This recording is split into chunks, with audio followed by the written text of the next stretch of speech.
আসন্ন তিস্তর পঞ্চায়েত নির্বাচনকে সামনে রেখে গোপীনগর গ্রাম পঞ্চায়েত এলাকায়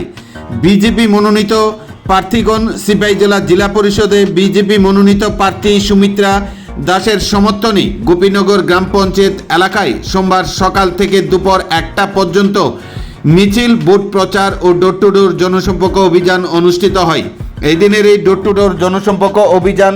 ও ভোট প্রচারে উপস্থিত ছিলেন সিপাহীজলা জেলা পরিষদের আসনে বিজেপি মনোনীত 5 নং আসনে প্রার্থী সুমিত্রা দাস সহ গোপীনগর গ্রাম পঞ্চায়েতে বিজেপি মনোনীত প্রার্থীগণ। প্রত্যেকে গণদেবতাদের কাছে গিয়ে 8 আগস্ট তিস্তর পঞ্চায়েত নির্বাচনে বিজেপি মনোনীত প্রার্থীদের পদ্মফুল চিহ্নে ভোট দিয়ে জয়যুক্ত করার লক্ষ্যে এই দিনের এই ভোট প্রচার মিছিল ও জনসম্পর্কে আওয়াজ তোলেন কর্মী সমর্থকরা। গোপীনগর এলাকায় এই দিনের এই মিছিল ও ভোট প্রচার জনসম্পর্ক অভিযানে গণদেবতাদের ব্যাপক সাড়া লক্ষ্য করা যায় বলে সংবাদ মাধ্যমে বিস্তারিত জানান এদিনের এই জনসম্পর্ক ভোট প্রচার অভিযানে উপস্থিত বিজেপি নেতৃত্বরা।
আজকে আমরা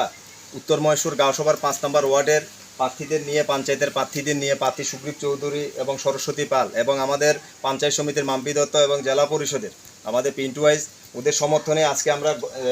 ঘরে ঘরে জনসম্পর্ক অভিযান আমরা কর্মসূচি আমরা বাস্তবায়িত করছি। প্রায় অনেকটা অংশ এই ওয়ার্ডের আমাদের প্রায় 90% আমরা শেষ করে এসেছি। এখন আর অল্প কয়েকটা বাড়ি রয়েছে।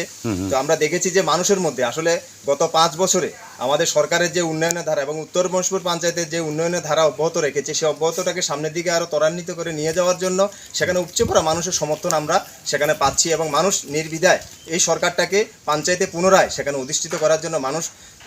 সেখানে আগ্রহ ব্যক্ত করছে যে কবে সেই 8 তারিখ আসবে এবং মানুষের সেই রায়টাকে সেখানে তাদের বাক্সর মধ্যে সেখানে দেবে এবং বিপুল সংখ্যক সেখানে আমরা দৃঢ় বিশ্বাসী যে আমাদের এই পঞ্চায়েতে একেবারে সবগুলো আসন নিয়ে ভারতীয় জনতা পার্টির সরকার এই পঞ্চায়েতে অধিষ্ঠিত হবে।